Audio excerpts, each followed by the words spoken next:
আল্লাহ কোরআনে বলেছে আল্লাহু গানিয়ুন ওয়া আনতুমুল ফুকারা, আমি আল্লাহ হলাম ধনী, বাদ বাকি সবাই ফকির। ইল্লা ওসমানও গানিয়ুন, ওসমান হলো ধনী। সাহাবীরা বললেন ইয়া রাসূলুল্লাহ ওসমান ধনী কেমনে হলো? আমরা সবাই ফকির, নবী বলতেছে আমিও ফকির, কিন্তু আমার ওসমান ধনী। সাহাবীরা কয় হুজুর ওসমান ধনী কেমনে হলো? রাসূল বলে শুনবার যদি চাও তাহলে শোনো। একদিন এক সাহাবী আমার কাছে এসে বলতেছে ইয়া রাসূলুল্লাহ একটু সহযোগিতা করেন। সঙ্গে সঙ্গে রাসূল এভাবে জুব্বা আলোক করছে, তাকায় দেখে আমাদের নবী ক্ষুধার জ্বালায় পেটে পাথর বাঁধাতেছে। গরিব সাহাবী বলে হুজুর আমার চাইতে আপনি বেশি গরিব। যে যাবার চাচ্ছে বলে আয় আমার কাছে আয়, আমার সাইলা ফেলা তানহার, এভাবে যাওয়া ঠিক না, বস।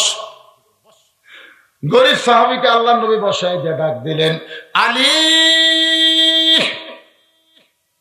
হযরত আলী লব্বাইক বলে ইয়া রাসূলুল্লাহ তোমার এই ভাই ক্ষুধার যাতনায় আমার কাছে আইছে, আমি পেটে পাথর দেখাইছি।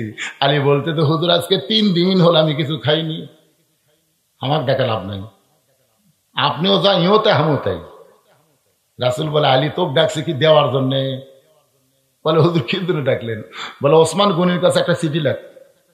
আমি লিখতে পারি না, তুই লিখতে পারিস, চিঠির মধ্যে 2000 টাকার অঙ্ক বসা দে। 2000 টাকার অঙ্ক বসা দিয়ে নিচে আমি নবীর নাম লিখতে যা।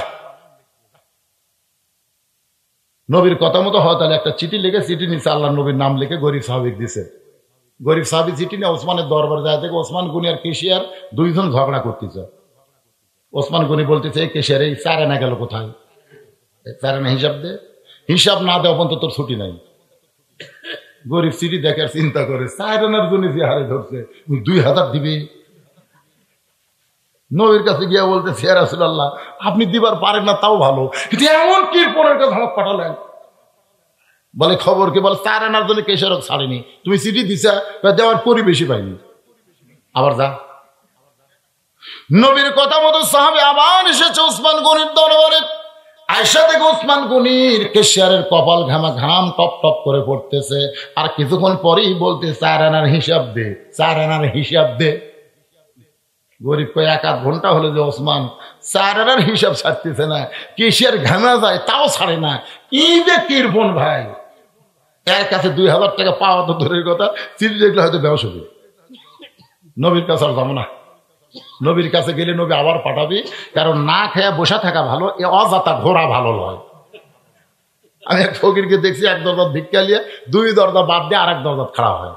আমি বললাম কে ভাই এর মাঝখানে 2 বাড়ির দরজা বাদ দিলে কেন? ফকির হন তাহলে বুঝবেন। আমি তো ফকির হইয়া বোঝা লাগবে, এখন বোঝা যাবে না। বলে হুজুর কমপক্ষে 10 দিন এই 2 বাড়ির দরজা ভিক্ষা চাচ্ছি, বাড়ির থেকে এক মেয়ে মানুষ কয় মাফ করো মাফ করো। তো যারা ফকিরের কাছে মাফ চাই এই শালাকের চাইতে বড় ফকির দুনিয়ার নেই। আমি 2 বাড়ি তালাক দিচ্ছি হুজুর, 3 তালাক 3 তালাক 3 তালাক 3, কারণ আমার সময়ের দাম আছে, ওয়াজাতে আমি ঘুরবার পারবো না। যেই দরজাত ভিক্ষা আছে আমি সেই দরজাত খাড়া হবো। সুবহানাল্লাহ। 2 বার আছে কেশিয়ারকে ছাড়তেছে না। আবার গোপন রাস্তা যখন পালাবার চাই এমন সময় দেখে রাস্তার মাথায় হযরত আলী দাঁড়ায় আছে। আলী বলতেছে ভাইজান আমার হাসান হোসাইন আজকে 2 দিন হলে কোনো কিছু খাইনি ভাই, তুই যে 2000 টাকা পালি, আমি চিঠি লিখে দেওয়ার কারণে 2টা দিরহাম কি আমাকে হাদিয়া দেওয়া যায় না? গরিব চিঠি বাইর করে কইলে আলী কয় কে রে চিঠি কে টাকা 2 বার গেছি রে, 4 আনার জন্য কেশিয়ারকে ছাড়ে না। আলী বলতে যে পাগল রে চিঠি কি ওসমান রে দিছ? বলে দেওয়ার পরিবেশ পাইলাম না। ও পাগল নবীর সাহাবী শোনো, আল্লাহ নবী যেগুলো কাম করে এগুলো নবী করে না রে, আমার আল্লাহ করা। যা যা না গেলে বুঝতেছেন আসাদুল্লাহ গালিব। গরিব লোকটা ভয়ে ওসমান গনির দরবারে গিয়ে দেখে কেশিয়ার ওসমান গনি 2 জন আল্লাহর জিকির করতেছে। আল্লাহ আল্লাহ হিসাব মিলিছে, আল্লাহ হিসাব মিলিছে, আল্লাহ আলহামদুলিল্লাহ। 4 আনার হিসাব মিলেছে কেন? কি জন্য 4 আনার জন্য এরকম করে ধরছে? কারণ যাদেরকে আল্লাহ সম্পদ দিয়েছে তাদের হিসাব করে করে যাকাত দেওয়া লাগবে। ধরে কোন ঠিক কিনা? 4 আনারও হিসাব করা লাগবে। গরিব সাহাবী সালাম দিয়ে ওসমান গনির হাতে চিঠিখানা দেয়। ওসমান গনি চিঠি হাতে নিয়ে চিঠিতে একটা চুমু দিয়ে বলতেছে, ভাইজান এই চিঠি কে পাঠাইছে ভাই? গরিব বলতেছে, নিচের দিকে দেখেন আল্লাহ নবীর নাম লেখা আছে, আল্লাহ নবী এই চিঠি পাঠাইছে।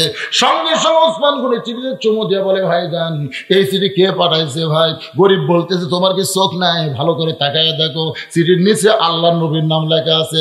ওসমান গনি চুম্বন দিয়ে বলে, ভাইজান এই চিঠি কে পাঠাইছে ভাই? গরিব মনে মনে কয়, চিঠির মধ্যে 2000-এর অঙ্ক দেখে মনে হয় পাগলা আছে, আল্লাহর নবী এই চিঠি পাঠাইছে। সঙ্গে সঙ্গে ওসমান গনি চিঠিতে চুমোতে বলে, ভাইজান এই চিঠি কে পাঠাইছে? গরিব বলতেছে, এর আগে 2বার আইছি রে কৃপন, তুই কেশিয়ারকে 4 আনার জন্য ছাড়িস নাই, এখন চিঠির মধ্যে 2000 টাকার অঙ্ক দেখে তোর মাথা খারাপ হয়ে গেছে, আর তোর টাকার আমার দরকার নাই।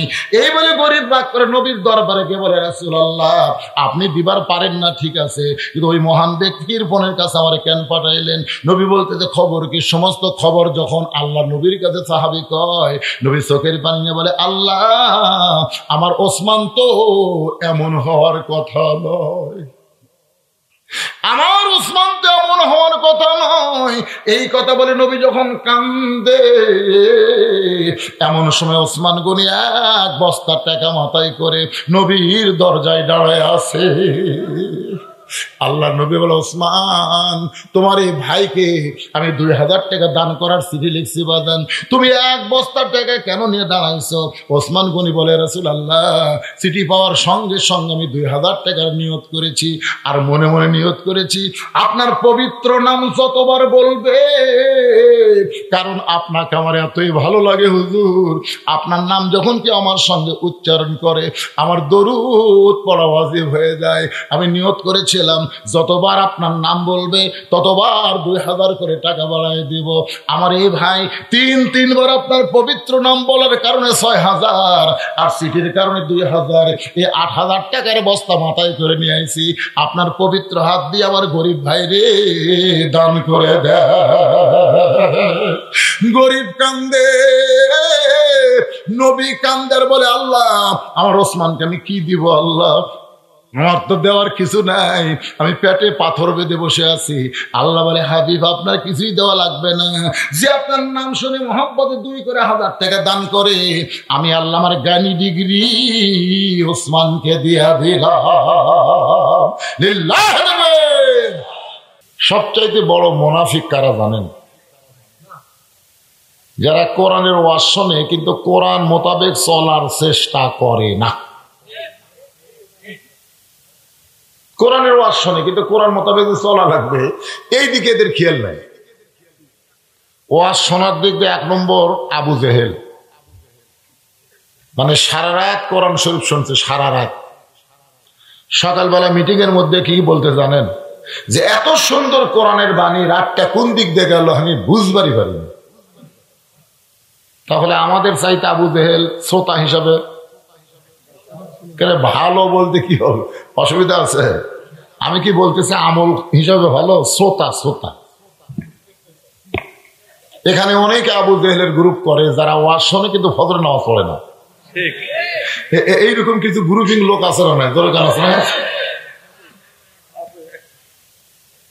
আবু জেহেল যখন বলতেছে এত সুন্দর কোরআনের বাণী, রাতটা কোন দিক দিয়ে গেল বুঝবারই পারিনি। সঙ্গে সঙ্গে আবু সুফিয়ান বলতেছেন, এটা এত সুন্দর কোরআনের বাণী যেটা শুনতে শুনতে রাত গেছে বুঝবারই পারেননি, সেই কোরআন যদি গ্রহণ করা হয় তাহলে তো আরো ভালো হয়। শুনতে যদি এত ভালো লাগে সেটা গ্রহণ করা বোঝেন না? এই কথা কি হলো? এখানে কি শুরু হলো? এটা গ্রহণ করতে আপত্তি কোন জায়গায়? আবু জেহেল বলতে, তোর কানটা আমার মুখের কাছে দে। বলে, কান কেন মুখের কাছে? বলে, আস্তে আস্তে বলা লাগবে, জোরে বলা যাবে না। যাদের মধ্যে শয়তানি আছে তারা জোরে কথা বলতে ভয় পায়। জোরে কোন কথা ঠিক কিনা? হ্যাঁ। যখন আবু সুফিয়ানের কানটা আবু জেহেলের মুখের কাছে, এমন সময় আবু জেহেল বলতেছে, এই কোরআনকে যদি গ্রহণ করি তাহলে আমার মতো মানুষের ভুয়া নেতৃত্ব চলবে না, নেতৃত্ব পেয়ে যাবে আব্দুল্লাহর এতিম পোলা। তাহলে কোরআনকে যদি আমরা গ্রহণ করি এই বাংলাদেশে যারা আবু জেহেল মার্কার নেতা আছে এদের নেতৃত্ব চলবে? কতক্ষণ চলবে? চলবে না। আল্লাহ রাসূলের হাদিসের ব্যাখ্যায় বলা হয়েছে কিয়ামত পর্যন্ত 3 দল মানুষ সর্বশক্তি নিয়োগ করে এই কোরআনের আইন চালুর ব্যাপারে বাধা দিবে। কয় দল? তার মধ্যে একটা হলো আবু জেহেল গ্রুপ। এই আবু জেহেলের গ্রুপের যারা শাসনতন্ত্র পরিচালনা করবে তারা কখনোই চাবে না যে আল্লাহর কোরআন দিয়ে এই বাংলাদেশ চলুক। আমার কথা বুঝতে পারছেন? তো এখন যেটা আপনাদের বোঝানোর জন্য প্রথমে যেটা বললাম, একটা ছোট্ট নামতার মতো আমার সঙ্গে বলা লাগবে, পারবেন না? বলেন, ইসলাম হলো একটা গাড়ির নাম। ধরে বলেন, কিসের নাম? গাড়ি। আচ্ছা, ইসলাম কোনোদিন গাড়ির নাম হয়? তা আমি বলতে বললাম, আপনারা তাই বললেন। আমি কিন্তু বলেছি এটা আসল কথা না, কিন্তু বোঝানোর জন্য বলতেছি। ওই গাড়ির যারা যাত্রী হবে তারা হলো মুসলমান। ইসলাম গাড়িতে যারা চড়বে তারা হলো মুসলমান। ওই গাড়িতে চড়তে একটা টিকিট লাগবে, সেই টিকিটের নাম হলো ঈমান। এখন একত্রে আমরা সবাই বলবো, ঈমানের টিকিট নিয়ে মুসলমান যাত্রী হইয়া কেউ যদি ইসলাম গাড়িতে চড়ে, ইসলাম গাড়ি চলতে চলতে জান্নাত নামক বাড়িতে পৌঁছায়া দিবে। এখন জান্নাত নামক বাড়ি থেকে আমরা যাবার চাই? হ্যাঁ, তাহলে একটু মনোযোগ দিয়ে শুনবেন।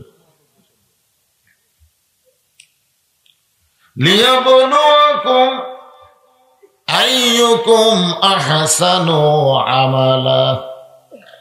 সুন্দর আমলের পরীক্ষা করতে গেলে সুন্দর একটা রাষ্ট্র লাগবে। ধরে কোন কি লাগবে? আমাদের মতন বক্তা সারা জীবন যদি ওয়াজ করে, বাংলার যুবকদেরকে আমরা নামাজি বানাবার পারবো না। 13 বছর নবী ওয়াজ করছেন, নবীর ওয়াজ দিয়ে 13 বছর। কয় বছর? 13 বছরের ওয়াজ দিয়ে মুসলমান হচ্ছে মাত্র 320 জন। কি কথা দেখছেন? 13 বছরের ওয়াজ দিয়ে মুসলমান হচ্ছে 320 জন। আর হিজরত করে যখন মদিনায় গেল, মাত্র 8 বছরে 10,000 সাহাবী নিয়ে নবী মক্কা আক্রমণ করলো। ধরে করেন সুবহানাল্লাহ, মক্কা বিজয় হয়ে গেল। এখন চিন্তা করেন তো, 13 বছরে কয়শো জন? 320 জন। 8 বছরে 10,000 নিয়ে মক্কা ঢুকছে। বিনা যুদ্ধে আল্লাহ মুসলমানকে মক্কা দিয়ে দিছে। ধরে করেন সুবহানাল্লাহ। এখন আপনাদের কাছে আমার জানতে চাওয়া যে আইয়ুকুম আহসানু আমালা, যে সুন্দর আমল আমরা করতে চাই, এটা কি মক্কার ইসলাম দিয়ে হবে না মদিনার ইসলাম লাগবে? এ সবাই বলবেন মদিনার ইসলাম লাগবে। এখন মদিনার ইসলামটা কি এটা বোঝানোর জন্য একে একে আপনাদের সামনে ধারাবাহিকভাবে কোরআন এবং হাদিস থেকে আমি আলোচনা করতেছি, মনোযোগ দিয়ে শুনবেন। ফজরের নামাজের পরে হযরত ওমর ফারুক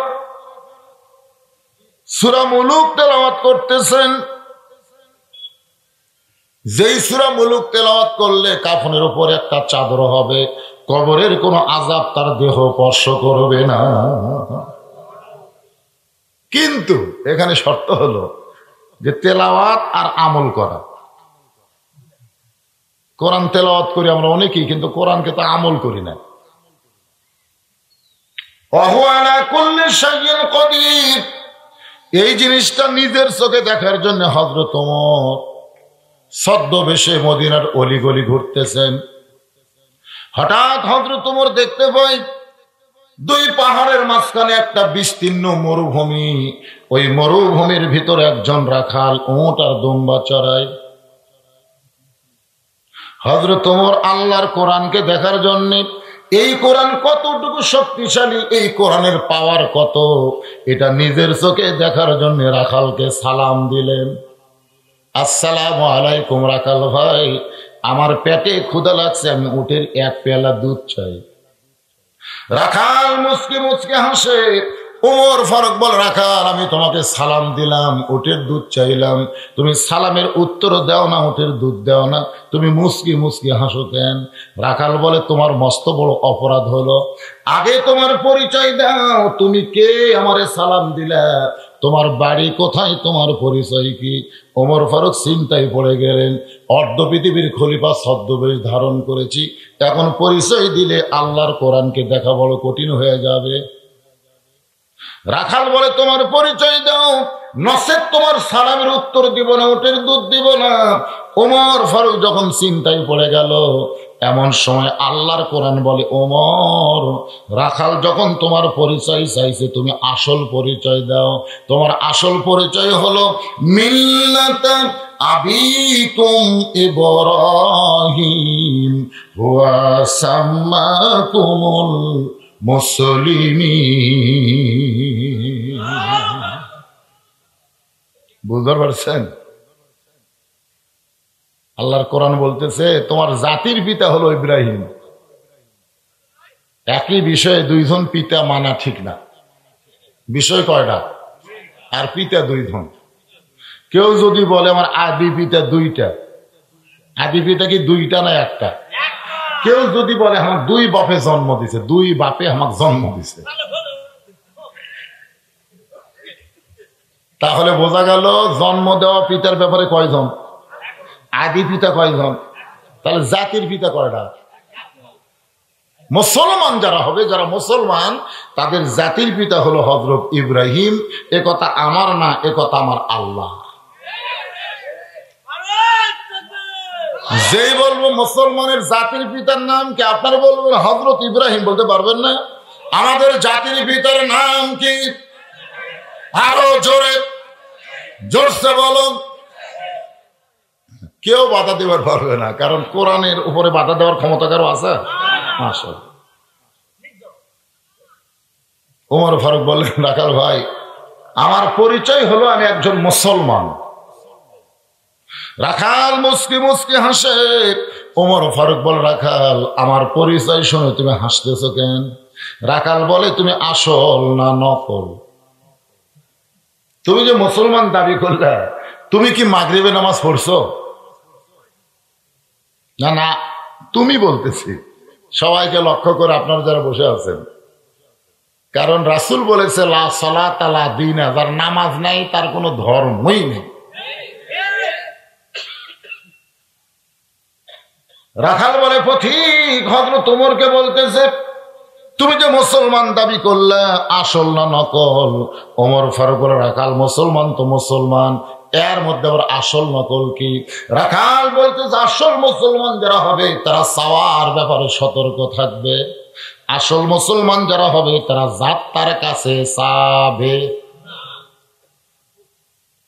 আসল মুসলমানকে উকিল বলতেছে যে আপনার ফাঁসির রায় কার্যকর আছে, যে কোনো সময় আপনার ফাঁসি হবে।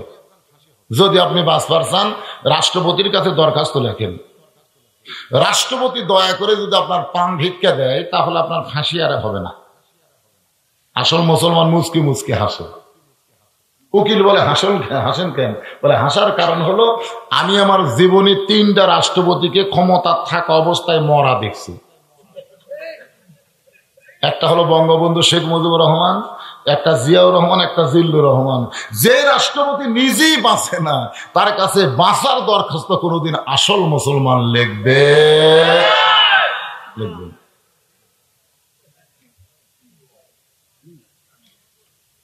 তাহলে আসল মুসলমান যারা হবে তারা কেবলমাত্র দরখাস্ত লিখবে কার কাছে? আরো জোরে বলেন, আল্লাযী খলাকাল মাউতা ওয়াল হায়াতা, মৃত্যু আর হায়াতকে সৃষ্টি করেছেন কে? এক লোক এরকম রাষ্ট্রপতির কাছে দরখাস্ত লিখছে, বুঝলেন? লেখার পরে রাষ্ট্রপতি বলছে, আমি ফাঁসির দণ্ড মাফ করে দিলাম। যে মাফ করে দিয়েছে, উকিল বলতে, ভাই আপনার আর কোনো টেনশন নাই, আপনার ফাঁসি কার্যকর হচ্ছে না, কারণ রাষ্ট্রপতি মাফ করে দিছে। হুররে করে জেলখানার থেকে বার হবে, হুররে, আমার আর কোনো টেনশন নাই। ওই যে বাড়ি যাচ্ছে, সামান্য দূরে বাড়ি, সামনে আজরাইল খাড়া হয়ে বলতে, চ যাই। তখন বলতেছে, কে ভাই, আমার তো ফাঁসির দণ্ড মৌকুফ আছে। আরে পাগলা, ফাঁসির দণ্ড মৌকুফ আছে, কিন্তু মৃত্যু। আজকে বাংলাদেশের অনেক মুসলমান ফাঁসি নিয়ে চিন্তা করে, কিন্তু নিজের মরা নিয়ে চিন্তা করে না। ধরে কোন কথা ঠিক কিনা? চাষটরে বসে গল্প করে অমুকের ফাঁসি হলো, অমুকের ফাঁসি হলো, অমুকের ফাঁসি হবে, কিন্তু ওর যে মৃত্যু হবে। প্রত্যেকটা মানুষ যদি নিজের মৃত্যুকে সবসময় খেয়াল করে, ওই মানুষ পরীক্ষায় পাশ করবে সুন্দর আমলের। জোরে কোন কথা ঠিক কিনা? যে পরীক্ষায় আমাদের পাশ করা লাগবে সে পরীক্ষার বিষয়টা হলো আইয়ুকুম আহসানু আমালা। রাখাল বলে পথিক, তুমি যদি আসল মুসলমান হও তাহলে তুমি দুধ চাইলা কার কাছে? ওমর ফারুকের চোখ দিয়ে দর দর করে পানি পড়তেছে। আল্লাহ, তোমার কোরআন দিয়ে যখন রাষ্ট্র চলবে, ওমর যদি ভুল করে একটা রাখাল পর্যন্ত সেই ভুল ধরতে পারবে। আজকে আমাদের বাংলাদেশে কোরআন দিয়ে কোন জায়গা চলে? কোরআন দিয়ে একটা জায়গা চলে, সেই জায়গা হলো আমার ভাই কইছে জুম্মা মসজিদ। মসজিদের মধ্যে দাওরা পাস, টাইটেল পাস ইমাম আসরের 3 রাকাত নামাজে, 4 রাকাত নামাজে যদি 3 রাকাতে বসে, একটা অটো ভ্যানালা পর্যন্ত তকবীর দেয়, দেয় কি দেয় না? ওই সূরা কেরাতে ঠিক মতো জানে না, কিন্তু কোন নামাজ কয় রাকাত এরা জানে। ইমাম যেই 3 রাকাতে বসেছে সঙ্গে সঙ্গে আল্লাহু আকবার। ইমাম কয় কারি আমি দাওরা পাস, টাইটেল পাস, এতদিন 4 রাকাত পড়াছি, আজকে 3 রাকাতে বসাই থাকবো, আমি উঠবো না। এই মনে করে ইমাম যদি বসে থাকে, আপনার বলেন তো সমস্ত মুসল্লি নেতার পক্ষে যাবে না ভ্যানালার পক্ষে হবে? কারণ মসজিদে কোনো বাপের রাজনীতি চলে না, আবার আল্লাহর নীতি চলে। ওই জায়গায় স্বৈরাচারী ঘোষণা করার কোনো ক্ষমতা নাই। একটু মনোযোগ দিয়ে শুনবেন। রাখাল বলে পথিক, তুমি দুধ চাইছো কার কাছে? ওমর ফারুক চোখের কান বের করে বলে, ভাইজান, চাওয়ার ব্যাপারে আমার বড় ভুল হয়ে গেছে। রাখাল বলতেছে, ভুলটা যখন স্বীকার করলা, তাহলে আল্লাহ তোমাকে তওবা করার সুযোগ দিয়েছে। খালি একটা তওবা কবুল হবে না, এছাড়া যত পাপ আমরা করি আল্লাহ তওবা কবুল করবেন। খালি একটার তওবা কবুল হবে না, সেটা হলো যারা সুদ খায়। যারা কি খায়? এই যারা সুদ খায়, এদের তওবাও কবুল হবে না। এরা যদি আল্লাহর কাছে কান্দের বলে, আল্লাহ আমি যত টাকা সুদ খাচ্ছি, আল্লাহ আজ থেকে আর সুদ খাবো না, আমাকে তুমি মাফ করে দাও। আল্লাহ কয় না, মাফ হবি না। যাদের কাছ থেকে টাকা, সুদের টাকা বেশি নিছিস, তাদের টাকা ফেরত দেয়া, তারা যদি মাফ করে, তারপর আমি আল্লাহ তোর তওবা কবুল করব। কারণ সুদের সবচাইতে বড় পাপ হলো আল্লাহর সঙ্গে যুদ্ধ করা। নমরুদ ফেরাউন যেমন আল্লাহর সঙ্গে যুদ্ধ ঘোষণা করছিল, এই বাংলাদেশে যারা সুদ খায় এরা নমরুদ ফেরাউনের মতো। এটা হলো সুদের 1 নম্বর পাপ। ধরে কোন কয় নম্বর? আর সর্বনিম্ন পাপ হলো নিজের মায়ের সাথে, যদি বলতো শালীর সাথে কি ভাবির সাথে, তাও একটা কবা যেত। ধরে কোন কথা ঠিক না, কিন্তু এমন কথা বলতেছে নিজের মায়ের সাথে। আচ্ছা, নিজের মায়ের সাথে এইটা জানার পরে কোনো মানুষ সুদ খাওয়ার পারে? কথা কোন পারে? তারপরে বাংলার জমিনে অনেক সুদ খায়।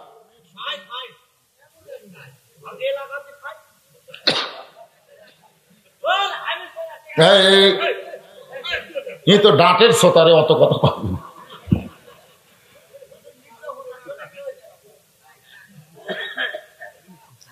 তাহলে কি বলতেছি, ভুল যদি কেউ স্বীকার করে, আল্লাহ তওবা করার সুযোগ দিয়েছে। ওমর ফারুক বলে, রাখাল ভাই, তাহলে আমি তওবা করতেছি। রাখাল বলতেছে, তুমি মূর্খ মানুষ, তুমি তওবা কেমনে করবা? ওমর ফারুক চমকে উঠছে। রাখাল বলে, তুমি মূর্খ মানুষ, তুমি তওবা কেমনে করবা? ওমর ফারুক বলে, রাখাল, আমার মধ্যে মূর্খামির কি দেখলা? রাখাল বলতেছে, চাওয়ার ব্যাপারে যে সতর্ক হয় না, সে সব চাইতে বড় মূর্খ। সে যদি ডক্টর কামালও হয়।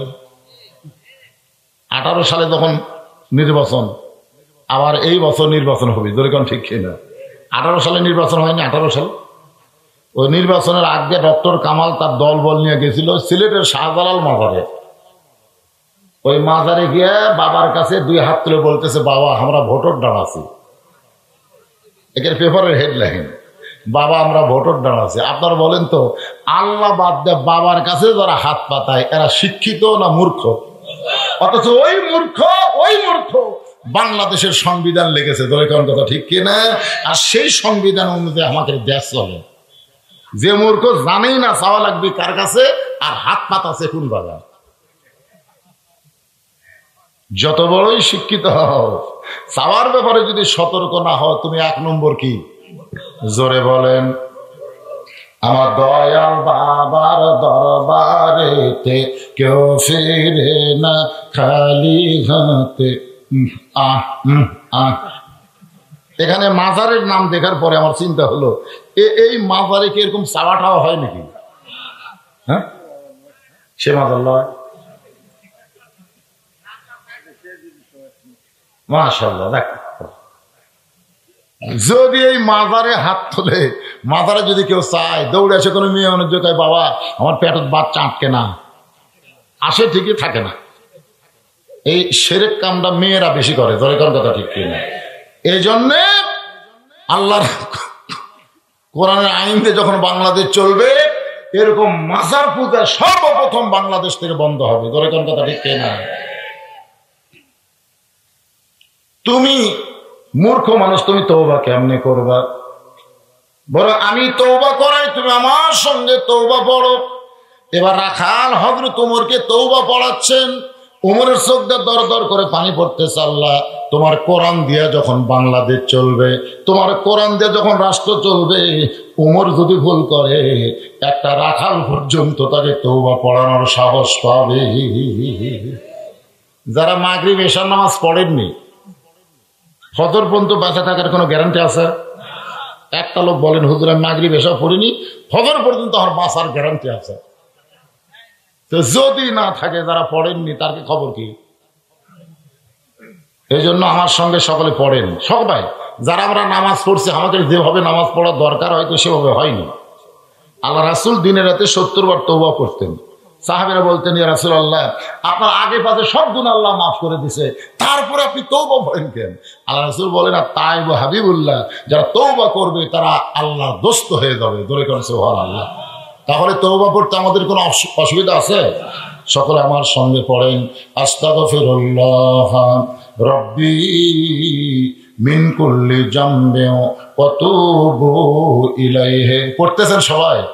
লা হাওলা ওয়ালা কুওয়াতা ইল্লা বিল্লাহিল আলিয়্যিল আযীম।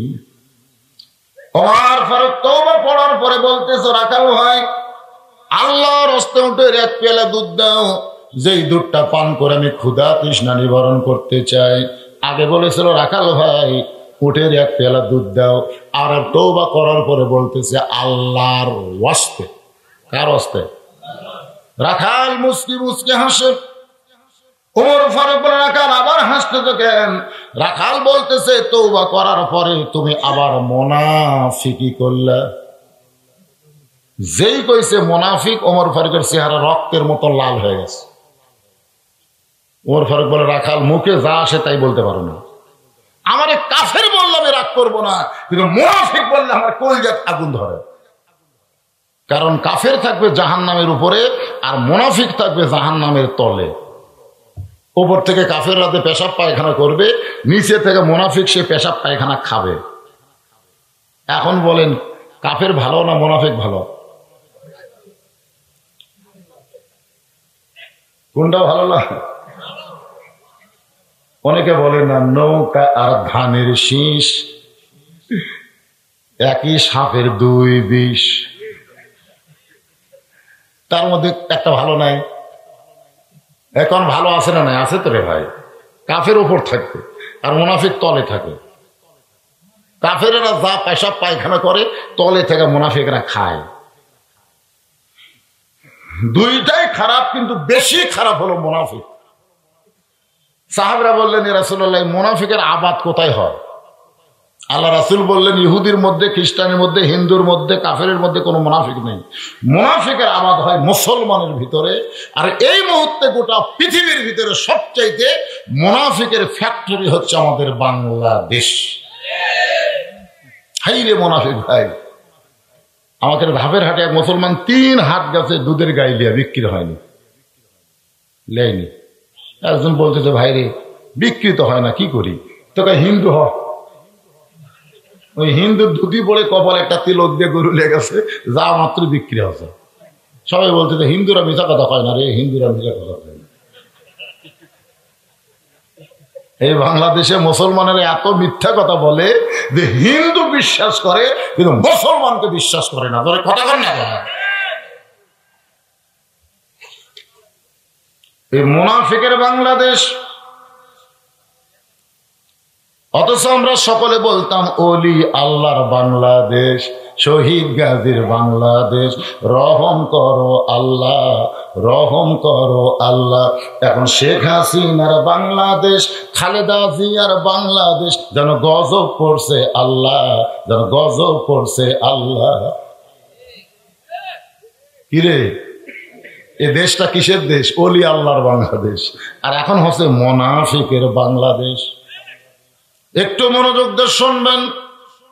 ওমর ফারুক বলে, রাখাল আমার মধ্যে মুনাফিকের কি দেখলে? রাখাল বলতেছে, তোমার মুখের সাথে অন্তরের মিল নাই। তুমি সত্যি করে বলো তো, আমি কি উঠের মালিক? আমি যদি উঠের মালিক হইতাম তাহলে তুমি আমাকে রাখাল বললে কেন? আর যখন আমাকে রাখাল বলতেছো তখন তোমার মন বলতেছে আমি উঠের মালিক না। আর মালিক বাদ দেয় কেউ যদি রাখালের কাছে আল্লাহর হস্তে চাই, রাখাল দিবার পারবে না।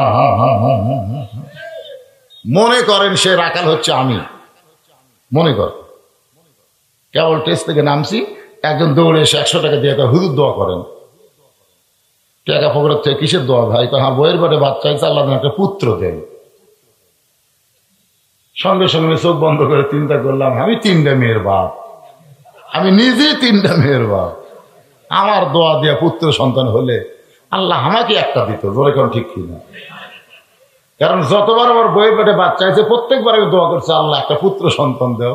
আমার দোয়া দিয়ে আমার বইয়ের পুত্র সন্তান হয়নি, বউ পর্যন্ত আমি বিশ্বাস করে না। কি দোয়া করেন আপনার দোয়া আল্লাহ কবুল করে না। পকেট থেকে 200 টাকা বের করে হাতত দিলাম, হুজুর আমি 100 দিলাম, আপনি 200 দেন। আমি বললাম, পাগল তুই তো জানিস না আমি 3 মেয়ের বাপরে, আমার দোয়া দিয়ে তোর বইয়ের পুত্র সন্তান হবে না। বলে হুজুর তাহলে আপনি টাকা আপনি নেন, আমার দামাত দেন। পরে টাকা দিলাম, দৌড় মারতেছে। আমি কোথায় যাবি? বলে যেই হুজুরের বেটা সওয়াল আছে তার কাছে।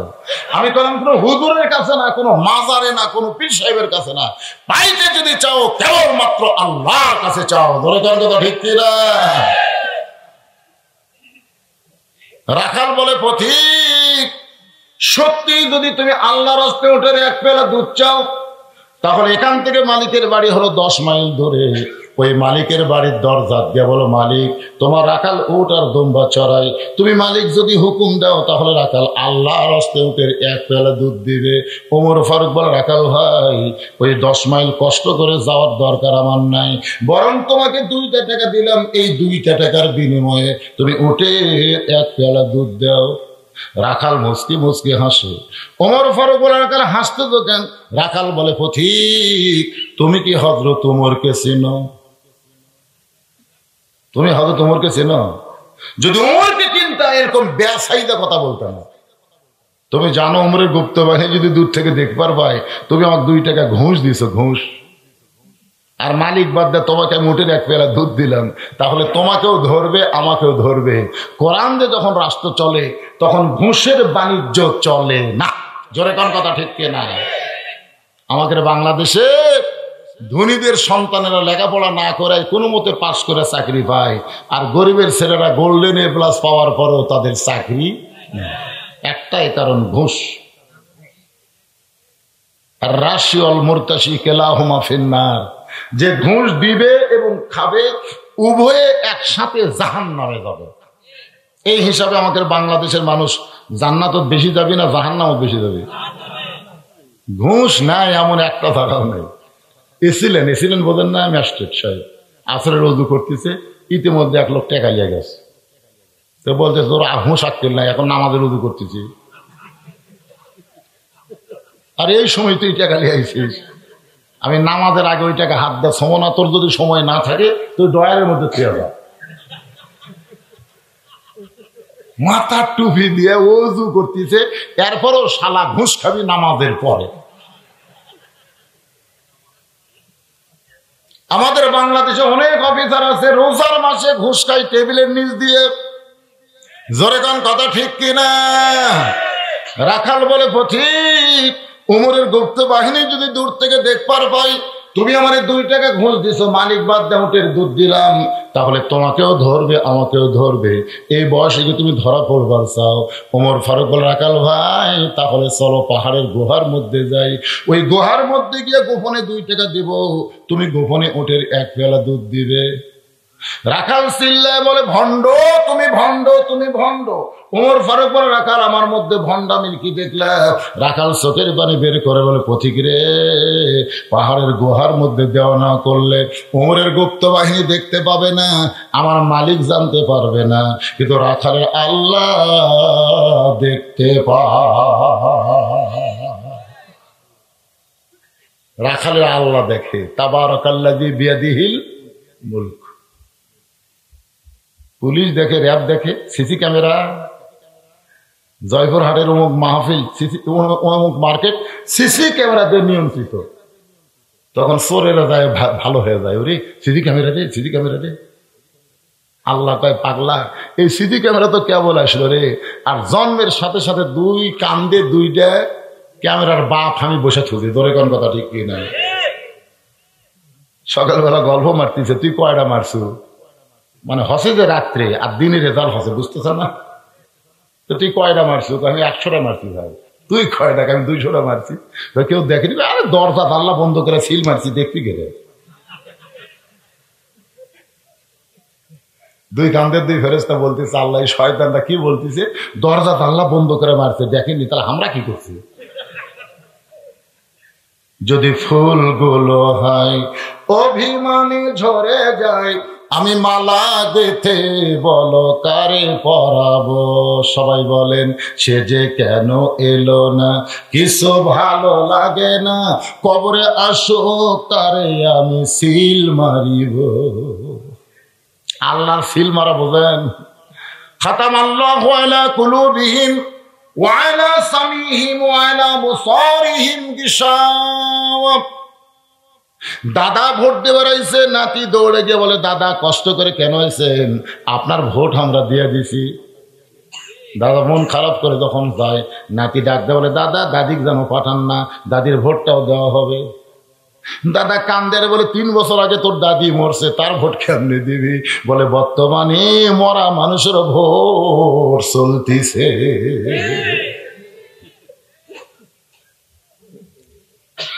একটু মনোযোগ দিয়ে কথাগুলো শুনবেন। তুমি ভণ্ড, তুমি ভণ্ড, দুনিয়ার কেউ যখন দেখে না, তখন রাখালের আল্লাহ দেখতে পায়। সঙ্গে সঙ্গে হযরত ওমর মারছে দৌড়, 1 দৌড়ে পাহাড়ের পাদদেশে যায় নামাজ বিছায় 2 রাকাত সালাতুশ শুকর নামাজ পড়ে আল্লাহকে বলতেছে, আল্লাহ তোমার কোরআন এত সুন্দর, তোমার কোরআন যখন দুনিয়াতে চালু হবে তখন কেউ না দেখলো আল্লাহ দেখে, এ বিশ্বাস মুসলমানের কলিজায় আসবে। আল্লাহ কি তোমার কোরআনের পাওয়ার! আল্লাহ এতক্ষণ পর্যন্ত আমি রাখালকে দেখিনি, আল্লাহ রাখালের ভিতরে তোমার কোরআন শরীফ দেখেছি। সুবহানাল্লাহ। ওমর ফারুক শুকরিয়া তান আল্লাহর কাছে কাঁদতেছে। রাখাল পিছনে গিয়ে বলে, পথিক যতই কান্দো উটের দুধ আমি তোমাকে দিবার পারলাম না। ওমর ফারুক বলে, রাখাল ভাই উটের দুধের কোনো দরকার নেই, বরং তোমার কাছে আমি জানতে চাই, তুমি না দেখা আল্লাহকে কলিজার মধ্যে জায়গা দিয়ে তুমি যে আল্লাহর কোরআন অনুযায়ী চলতেছো, এর বিনিময়ে তোমার চাহিদা কি? কেউ যদি বলে আল্লামা সাইদি হুজুরকে যে 50 বছর আপনি কোরআনের হক তাফসির করে বুড়া বয়সে জেলখানায় জেল খাটতেছেন, এর বিনিময়ে আপনার চাহিদা কি? কেউ যদি আমির হামজাকে বলে যে কোরআনের অক্ষর, আয়াত, পৃষ্ঠা, রুকু সব কইয়া তুমি সুন্দর সুন্দর আলোচনা করেছো, এরপরে তোমার ছোট মাসুম বাচ্চাদের থুয়া যুবতী বউ থুয়া তুমি জেলের মধ্যে দিন কাটাচ্ছ, এর বিনিময়ে তোমার চাহিদা কি? ওমর ফারুক বলে, তুমি উট দুম্বা চড়াও, তোমার ভালো চাকরি না, ভালো খাবার নাই, ভালো বাড়ি নাই, এরপরেও তুমি আল্লাহর কোরআন অনুযায়ী চলতেছো, এর বিনিময়ে তোমার চাহিদা কি? এই বাংলাদেশে যারা কোরআনের আন্দোলন করে, মানুষ ঘর বাড়িতে চোর ডাকাত ছিনা টান করে ঘুরে বেড়ায়, আর তারা রাত্রেবেলা আলুর বাগুরের মধ্যে ঘুম পাড়ে, এরকম আছে না? এইগুলো করার পিছনে চাহিদা কি? বাবা ছেলেকে ডাক দেখো, তুই 5 ওয়াক্ত নামাজ পড়িস, তুই 5 ওয়াক্ত নামাজ পড়িস, আজ পর্যন্ত গ্রামের কোন লোক বলতে পারে না তুই খারাপ, কিন্তু এরপরে তো পুলিশ খোঁজে,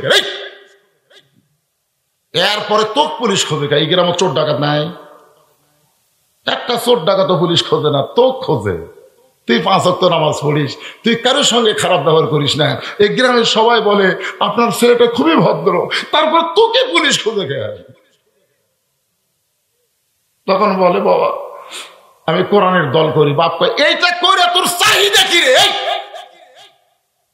এই জালেমের দেশে, এই জালেমের দেশে কোরআনের আন্দোলন করা তোর চাহিদা কি? ওমর ফারুক বলতেছেন যে ভালো একটা তোর চাকরি নেই, রোদে পুরা উর্দুম্বা চড়াস, তোর ভালো খাওয়া নাই, ভালো বাড়ি নাই, এরপরেও আল্লাহর আইন অনুযায়ী চলতেছ, এর বিনিময়ে তোমার চাহিদা কি? রাখাল চোখের বাড়ি বের করে বলে পথিক আমার চাহিদার কথা যখন শুনবার চাও তাহলে শোনো, আমার চাহিদা হলো রব্বানা, সকলে পড়েন রব্বানা আতিনা ফিদ দুনিয়া হাসানাতাও ওয়া ফিল আখিরাতি। সঙ্গে সঙ্গে হয়তো তোমার দৌড়ে এসে রাখালে হাতটা এরকম আমার দিকে তাকান, খফ করে ধরছে, ধরেই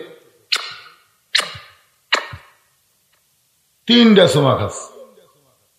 রাখাল গায়ে পাগল নাকি? আমার ঘামা হাতে চুমা দিলে খেন। ওমর ফারুক বলে রাখাল ভাই 2 নম্বর চাহিদা আল্লাহ তোমার পুরা করছে, মরার সাথে সাথে আল্লাহ তোমাকে জান্নাত দিয়ে দিবে। আপনারা সুবহানাল্লাহ কইছেন, কিন্তু রাখাল সুবহানাল্লাহ কয়নি। ওমর ফারুক বলতেছে মরার সাথে সাথে আল্লাহ তোমাকে জান্নাত দিবে, সুবহানাল্লাহ কও না কেন? রাখাল বলতেছে বাকি কথার কতদিন শুনে ভাই, এই বাকি কথার কতদিন কবার? টাকা দিল 10, বেশ তো ফসা ফস, টাকা দিল 20, বেশ তো দিয়ে দিস। সারা জীবন শালা সুদ খাচ্ছে, 1000 টাকা দান করছে, মৌলবি 2 হাত তোলা দোয়া করতেছে আল্লাহ যে 1000 টাকা দান করলো তার বাপ মা 14 গোষ্ঠী তুমি জান্নাত দিয়ে দাও। সুদের জায়ের কয় আই রে, 1 টাকা খেলে ওর মায়ের সাথে দিনা হয়, আর কি দোয়া করলো রে।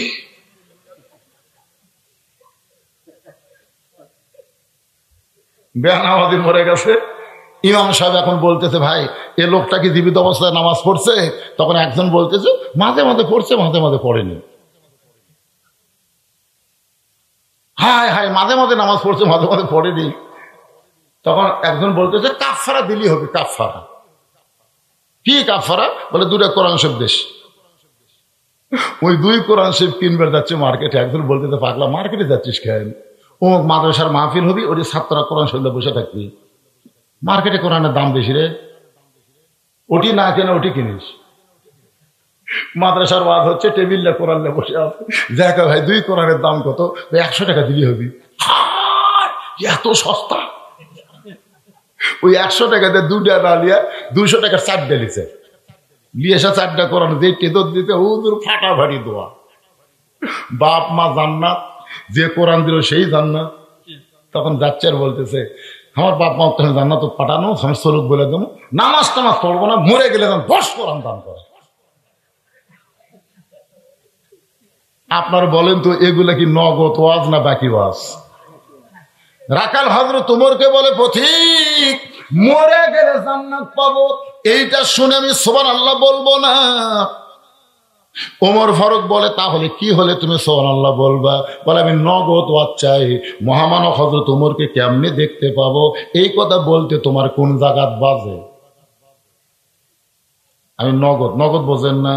আমার নগদ হলো ওমর ফারুককে 1 নজর দেখা, সেই হযরত ওমরকে কেমনে দেখতে পাবো? এই কথা বলতে তোমার কোন জায়গাত বাজতেছে? ওমর ফারুক চিন্তায় পড়ে গেল, আমি যে ওমর এইটা রাখালকে কেমনে বলবো? যে রাখাল আমাকে তওবা পড়াইছে, যে রাখাল আমাকে মুনাফিক কইছে, ভণ্ড কইছে, এখন যদি বলি আমি ওমর, বলাও সারা রাখাল হাত ফেল করে মরাও সারা। যদি বলে ভাই তুমি যে ওমরকে দেখার জন্য দুনিয়াতে আশা করছো আমি সে ওমর, খালি যদি এটা কয় আমি কি জন্য মরবে হাত ফেল করে? কারণ তওবা পড়াছে। ধরে কোন কি পড়াছে? মুনাফিক করছে, ভণ্ড করছে।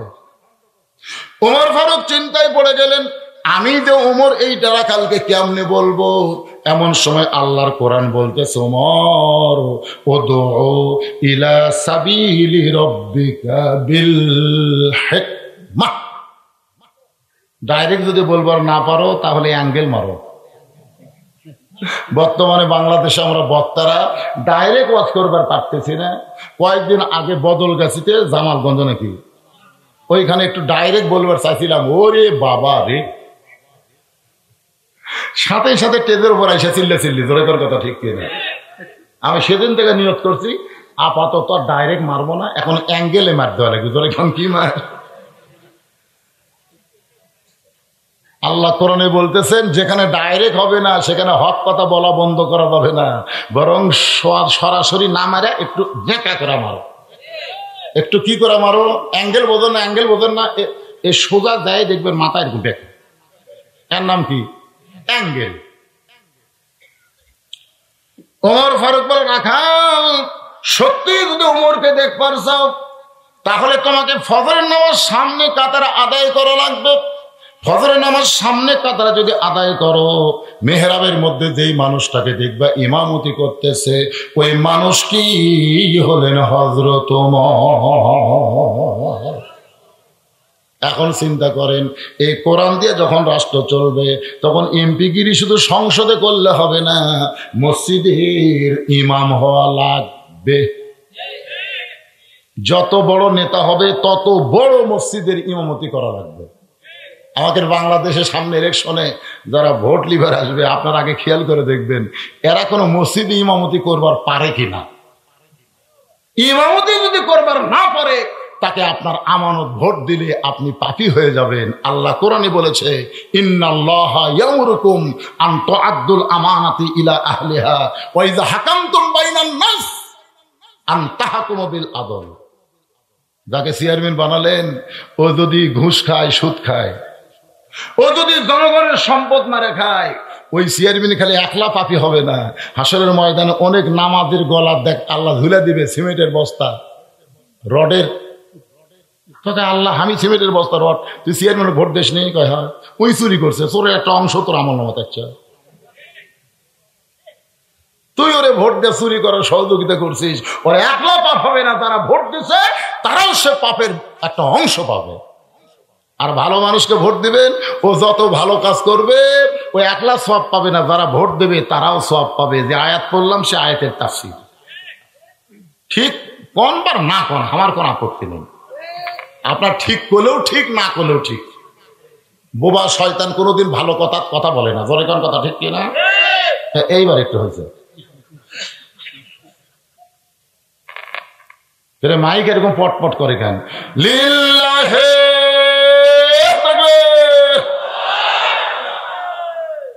একটু মনোযোগ দিয়ে শুনবেন। ওমর ফারুক বলে রাখাল সত্যি যদি হযরত ওমরকে তুমি দেখবার চাও তাহলে ফজরের নামাজ তোমাকে সামনে কাতারে আদায় করা লাগবে।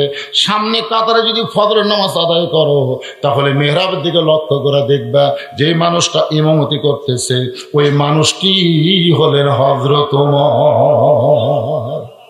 রাখাল ছোট বাচ্চার মতন কান্দে। ওমর ফারুক বলে রাখাল কান্দো কেন? বলে কান্দার কারণ হলো আমি বারান্দায় নামাজ পড়ি, আমি মসজিদের বারান্দায় নামাজ পড়ি, আমি মসজিদের ভিতরে ঢোকার সাহস পাই না, কারণ মসজিদের মধ্যে দামি দামি সাহাবী, ওই দামি দামি সাহাবের মধ্যে আমি অধম রাখাল কেমনে যাই? ওমর ফারুক মুসকে হাইদে বলে ভাইজান মসজিদের মধ্যে দামি দামি আর তুমি কম দামি, এই কথা তোমারে বুঝাইলো কে? আল্লাহর আইন হলো ইন্না আকরামাকুম ইনদাল্লাহি আতকাকুম, ওই ব্যক্তি সবচাইতে দামি হয় যার কলিজার মধ্যে আল্লাহর বেশি ভয়। আপনারা কি মনে করতেছেন আপনার বিছনাত বসে আছেন আর আমি চেয়ারত বসে আছি? আপনারা কম দামি আর আমি দামি না, এক না। হাসরের ময়দানে হয়তো দেখা যাবে আমার জিহ্বার মধ্যে আল্লাহ বসি লাগায়া জাহান্নামের ফেরেশতা আমাকে টানে টানে জাহান্নামে নিয়ে যাচ্ছে আর আপনারা জান্নাতে যাচ্ছেন। তখন আপনারা বলবেন আল্লাহ এই হুজুরের ওয়াজ শুনে আমরা আমল করে জান্নাতে যাচ্ছি আর হুজুর জাহান্নামে যাচ্ছে কেন? তখন আল্লাহ বলবে লিমা তাকুলু মা লা তাফালুন, এ বক্তার কথার সাথে আমলের মিল ছিল না। আমি ওয়াজ যখন প্রথম শুরু করি, তখন তো আমার এই গাড়ি আসছিল না, আমি কোনো মতে বাসে আসে ওয়াজ করতাম। এই মাইক কি হয়েছে, দেখো বাবা মাইক আলা কুটিরে দেখো দেখো, ওই ধরনের শব্দ হচ্ছে না। তো ওয়াজ শেষ করার পরে আমার তখন ওয়াজ শেষ, তখন আমাকে একটা ঘরের মধ্যে রাখলো। আমি ঘরে কপাট লাগা দিয়ে, হয়নি না, কেউ শুনবে না, তাহলে তো হবে না। হয়েছে? আচ্ছা বাবা একটু মনোযোগ দেন। তো ঘরের দরজা বন্ধ করে আমি শুয়ে আছি, প্রথম জীবনে ওয়াজ। ইতিমধ্যে কিছুক্ষণ পরে এক লোক এসে দরজা ঠক ঠক করে। আমি মনে করছি হয়তো টাকা দিবার জন্য এসে। আসলে বক্তা করে ওয়াজের সাথে সাথে টাকা দিলে বক্তাকে ঘুম ভালো হয়, আর যদি টাকা না দেন তাহলে সারা চিন্তা করবি দিবি কি দিবি না, যাই দেন এই পকেটের উপর থুয়ে ঘুম ভালো হয়। আমি দরজা খুলে দেখি একটা মানুষ।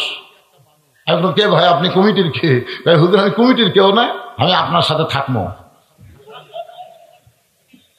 আমি বললাম আমার সাথে থাকবো মানে?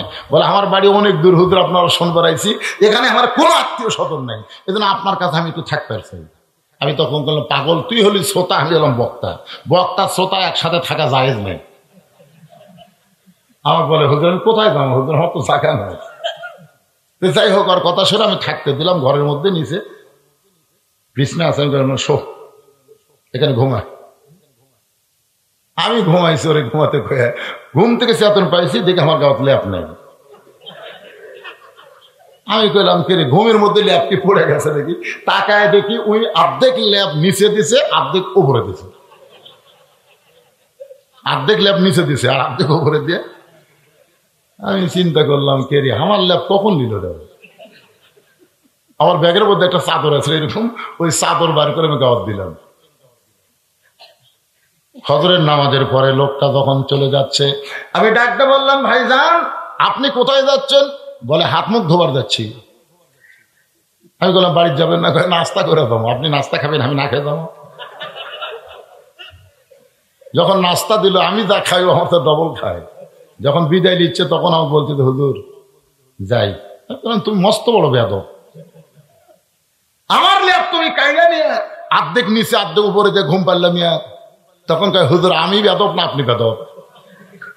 আপনি ওয়াজ করতে করতে বললেন যে রাখালকে হযরত ওমর উঠের পিঠে চড়ে দিছে, আর ওমর রশি ধরে টানে টানে দিয়ে জন্মে গেছে। অর্ধ পৃথিবীর খলিফা যদি মাটির নামবার পারে আর রাখালকে যদি উঠের পিঠে তুলে দেবার পারে, তাহলে আপনি কেমন বক্তা? একলা থাকেন, হামাক লিবার পারেন না? আমি কি জনগণ কম? আমি জোড়হাত করে বললাম, ভাই যা ঘরের মধ্যে হবে এটা কয়ে না। আসলে আমরা অনেক বক্তা ওয়াজ করি কিন্তু আমল করি না, এই জন্য আমাদের বিপদ বেশি না কম? আল্লাহ বলবেন লিমা তাকুলু মা লা তাফালুন। বক্তা ওয়াজ করে আমল করে না, এই কারণে বক্তা জাহান্নামে যাবে, শ্রোতারা আমল করার কারণে জান্নাতে যাবে। তখন আপনারা বলবেন, আল্লাহ যে হুজুরের ওয়াজ শুনে আমরা জান্নাতি হলাম, ওই হুজুরকে কি জান্নাত দেওয়া যায় না? আল্লাহ বলবেন, অলা তাস্তাহি আনফুসুকুম, রে শ্রোতারা তোদের কারণে ওই জাহান্নামে বক্তাকে আমি আবার জান্নাত দিয়া দিলাম। ওমর ফারুক বললেন, রাখাল তুমি বারান্দায় নামাজ পড়ো আর ভিতরে নামাজ পড়ে, তুমি বলতে তো ভিতরে যারা দামি দামি তুমি কম দামি, এই কথা তোমারে কে বুঝাইলো? বরং সবচাইতে ওই ব্যক্তি দামি হয় যার কলিজার মধ্যে আল্লাহর বেশি ভয়। বরং সামনে কাতারে নামাজ পড়ো। রাখাল বলতেছে, পথিক আজকে ফজর এশার নামাজ পড়ে আর বাড়ি যাব না। ওমর ফারুক বললেন, রাখাল ভাই এশার নামাজ পড়ে কেন বাড়ির যাবা না? রাখাল বলতে যে এশার নামাজ পড়ে যদি বাড়ির যাই তাহলে ফজরের নামাজ সামনে কেমনে পাবো? ওমর ফারুক বললেন, রাখাল তুমি কি বলতে পারো 2 ওয়াক্ত নামাজ লম্বা আর 3 ওয়াক্ত তাড়াতাড়ি? খুব খেয়াল করে শুনবেন, আসর মাগরিব এশা এটা তাড়াতাড়ি ধরে করে, এটা কি আর এশা থেকে ফজর হলো লম্বা, ফজর থেকে জোহর লম্বা। তুমি কি বলতে পারো 2 ওয়াক্ত লম্বা কেন? রাখাল বলে আমি তো বলতে পারবো না। ওমর ফারুক বলে তাহলে শোনো, ফজর থেকে জোহর আল্লাহ লম্বা সময় দেওয়ার কারণ হলো খেতে খামারে বান্দা কাম করবে, চাকরি বাকরি করবে, ব্যবসা বাণিজ্য করবে। এইগুলা করতে গিয়ে বান্দার দেহের যে ক্ষয় হবে, ব্রেনের যে ক্ষয় হবে, এশা থেকে ফজর লম্বা সময় দেওয়ার কারণ হলো ওই লম্বা সময় যদি ঘুম পাড়ে আল্লাহ ঘুমের মাধ্যমে সব ক্ষয় পূরণ করে দিবে। তাহলে এশা থেকে তুমি যদি ফজর ধরবার চাও, এই লম্বা সময়ে তোমার চোখত কি ঘুম ধরবি না? রাখাল বলছে ঘুমটা যদি ধরে মসজিদের মধ্যে ঘুমাইয়া যাবে। যেই বলছে মসজিদের মধ্যে ঘুমাবো, উমর ফারুকের চেহারা রক্তের মতো লাল হয়ে গেছে। রাস্তাতে গেলে শয়তান কয়দিন যায় না? এই শয়তানি কথা শুনে, এটা কিন্তু শয়তানি কথা। মসজিদের মধ্যে ঘুমাবো এটা কিন্তু শয়তানি কথা। কি কি কথা? কথা কয় না কে? কি কথা? মসজিদ কি ঘুম পাড়ার জায়গা? আরে ঘুম তো দূরের কথা, ওরা 3 জন 4 ফ্যান দিয়ে গল্প করতেছে, 1-1 ঘন্টা হয় গল্প ছাড়ে না। ফেরেশতা বলে আল্লাহ সবাই নামাজ পড়ে বাড়িতে গেল, এই 3 জন যে 4 ফ্যান ছাড়া গল্প করে, এর কি রেজাল্ট কি?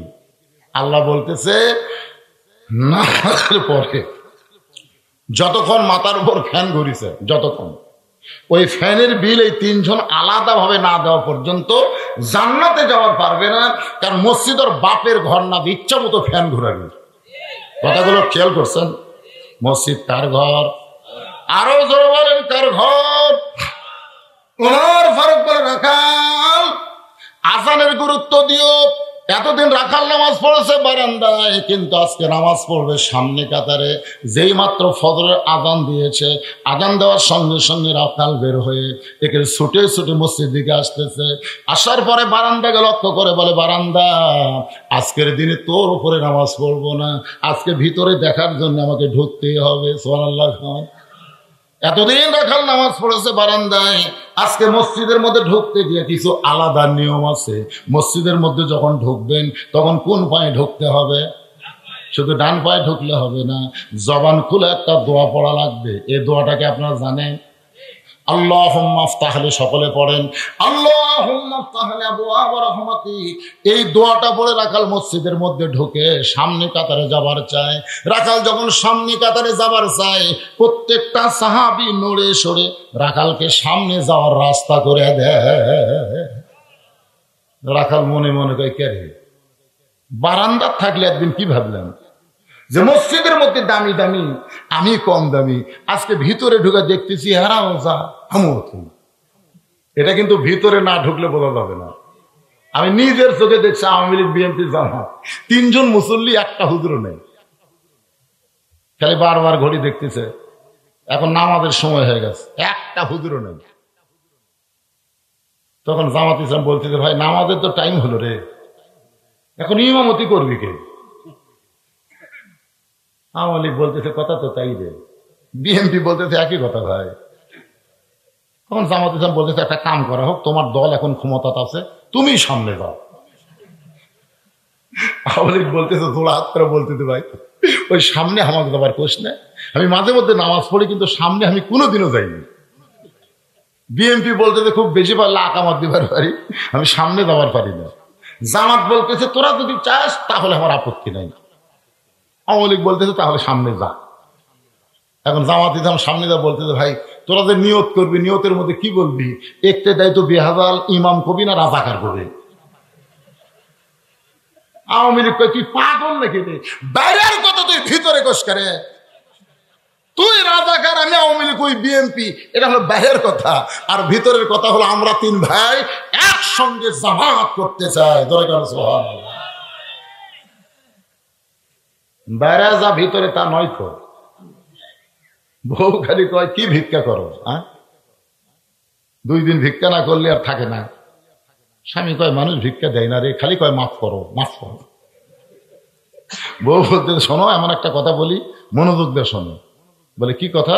বলে বাদশাহ সাধারণের দরবারে যাও, খালি কান্দে কান্দে যদি বলবার পর এমন ভিক্ষা দেওয়া দিবি আর ভিক্ষা করা লাগবে না।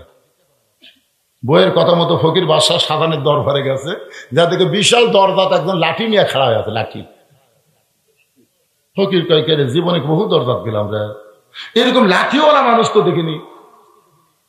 ফকির যখন দরজার দিকে আসতেছে, দারোয়ান লাঠি দিতে, কি এদিকে আসিস কেন? এই দরজা দিয়ে বাদশাহ শাহজাহানের উজির নাজির মন্ত্রী যারা আত্মীয় স্বজন যারা কেবল তারাই ঢুকবে, তোর মতন ফকির আলে কিন্তু। ফকির দেখতেছে, ওরে বাবা রে, এই যে গরম আছে এক সাইজ করা লাগবে। ফকির দৌড়ে গিয়ে দারোয়ানের দুইটা পা খপ করে ধরে চোখের পানি যখন দারোয়ানের পায়, দারোয়ান নরম হয়ে বলতেছে, ভাইজান তুমিও যা আমিও তাই, তুমি ভিক্ষা করে খাও আর আমি দরজা পাহারা দিয়ে খাই। ফকির বলতেছে, তাহলে একটু ভিতরে ঢুকবার চাই। দারোয়ান বলতেছে, পাগল রে, তুই ভিতরে ঢুকলি কি বাদশার সঙ্গে দেখা পাবি? আরো 16টা দরজা আছে, প্রত্যেক দরজায় একটা করে দারোয়ান লাঠি নিয়ে দাঁড়ায় আছে। আমি তোরে সাইডা দিলে পরের দারোয়ান তো ছাড়বে না।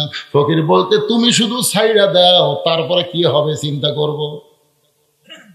দারোয়ান ঠাট্টা করে দরজা খুলে দিতে, যা। ফকির 100 গজ ধরে যায়, দেখে আর একটা দারোয়ান লাঠি, কেমনে ঢুকলি? ফকির জানবার যদি চাস প্রথম দরজার দারোয়ানের কাছে দাদা। ওই আমার পরিচয় পায়া কাঁপতে কাঁপতে দরজা খুলছে, এখন তুই কি করবো চিন্তা কর। দারোয়ান লাঠি নিচে নামায় চিন্তা করে, আসলেই তো তাই। প্রথম দরজার দারোয়ান যখন দরজা খুলে দিছে, এর পরিচয় আছে? খামাখা আর দরজা বন্ধ করে চাকরি আমি ছাড়বো নাকি? যা শেষে ফাঁক। ইমাম গাজ্জালি বলেছেন, ইমানের কলেমা নিয়ে মৃত্যু দরজা যারা পাড়ি দিবে, কবর বলো, হাসর বলো, মিজান বলো, পুলসিরাত বলো, আর কোন দরজায় তাকে আটকানো হবে না। বিনা হিসাবে 8টা জান্নাতের দরজা আল্লাহ খুলে দিবে। সালামুন পড়েন, সালামুন আলাইকুম তিবতুম ফাদখুলুহা খালিদিন।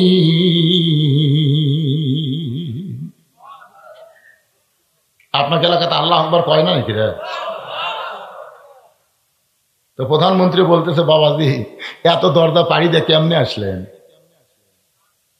ফকির বলতেছে, বাদশাহ শাহজাহান কোথায় সেটা কত? প্রধানমন্ত্রী চুপ করছে, ওরে বাবারে, আমরা তার নাম জীবনে ধরি না, আমরা বলি সম্রাট, আমরা বলি জাহাপনা, আর এই বেটা কয় বাদশাহ শাহজাহান। এই বাদশাহ শাহজাহান নিকটতম কেউ হবে? এত দরজা পাড়ি দিয়ে তখন ঢুকছে, এক ফকির মনে করলে আমার কবিরা গুনাহ হবে। প্রধানমন্ত্রী বলতেছে, ওই যে ছোট্ট ঘর, ওখানে যান। এবার ফকির ছোট্ট ঘরের কাছে গিয়ে দেখে দরজা বন্ধ, একটা জানালার পাল্লা খোলা। সেই পাল্লাতে ভিতর দিকে লক্ষ্য করে দেখে গোটা ঘরের মধ্যে মাত্র একজন মানুষ এভাবে 2 হাত তুলে কাঁদতেছে আর বলতেছে, ও বাদশাহ, বাদশাহ, তোমার দরবারে আমি ফকির। তাবারাকাল্লাযী বিয়াদিহিল মুলক ওয়া হুয়া আলা কুল্লি শাইইন কাদির। তোমার দরবারে আমি ফকির। ফকির কয়, কে রে? বইয়ের বুদ্ধি শুনে আমি আসলাম ভিক্ষা বেশি পাওয়ার নিয়তে। আয়সা দিকে এই বেটা ফকির ফকির করে হারে কানতেছে। এটা মনে গজবের এলাকা, যেখানে বাদশা ফকির হয় সেখানে আমার মতন ফকিরের তো পাওয়ার কিছু নেই। এটা গজবের এলাকা, এখানে থাকাই চলবে না। যখন দেহারে কানতেছে আমার অবস্থা আরো খারাপ। ফকির বের হয়ে যাচ্ছে, যাওয়ার সময় প্রথম দরজা দারোয়ান বলতেছে, বাবাজি বাদশার দেখা পাচ্ছেন? ফকির ভিক্ষা না পেলে খুশি হয় না, রাগ করে। এমনি তো কি কেবাসিলে করে ঢুকছে, তারপর আবার বলতেছে বাদশার সাথে দেখা হচ্ছে। ফকির চিল্লা বলে, দারোয়ানের বাচ্চা দারোয়ান, খালি দরজা পাহারা দিয়ে খাস, ভিতরের খবর জানিস? খালি দরজা পাহারা দিলে হবে না, ভিতরের খবর জানা লাগবে। তোমরা যাকে প্রধানমন্ত্রী বলে, দেশ নেত্রী বলে, মানুষ কল্যাণ বলে পূজা করতেছো, একবার ভিতরে ঢুকে দেখো তোমাদের প্রধানমন্ত্রী 2 হাত তুলে আল্লাহর কাছে ফকুন্নি ফকুন্নি বলে কাঁদতেছে। দরকার কথা ঠিক না? সবকিছুর মালিককে, খালি দরজা পাহারা দেশ, ভিতরে খবর জানিস? তোরা তাকে বাদশা বাদশা বলে পূজা করতেছিস, আমি নিজের চোখে দেখে আসলাম ফকির হয়ে কাঁদতেছে। দারোয়ান আরো দরজার দারোয়ানকে বলতেছে, আয় আয়। বলে কি জন্যে? বলে দরজা পাহারা দিয়ে লাভ নেই, ভিতরে মৌলবাদী রাজাকার ঢুকছে। সমস্ত দারোয়ান একত্র হইয়া কেউ ফকিরকে লাত্তি মারে, কেউ কিল মারে, কেউ খুশি মারে। ফকির চিল্লায় বলে আরো মার, আরো মার। দারোয়ান গুলো বলতেছে আরো মার কেন? বলে নকলের কাছে সে আমি আসলের খবর পাইছি। আমি নকল বাদশার কাছে সে আসল বাদশার খবর পাইছি। সে আসল বাদশাকে আরো জোরে। ভাইজান একটু ভিতরে না ঢুকলে আসল খবর জানা যাবে না। ফকির বাহির থেকে মনে করেছিল বাদশাহ শাহজাহান, কিন্তু ভিতরে ঢুকে দেখলো বাদশাহ শাহজাহান বাদশাহ না, বাদশাহ হলো আমার আল্লাহ।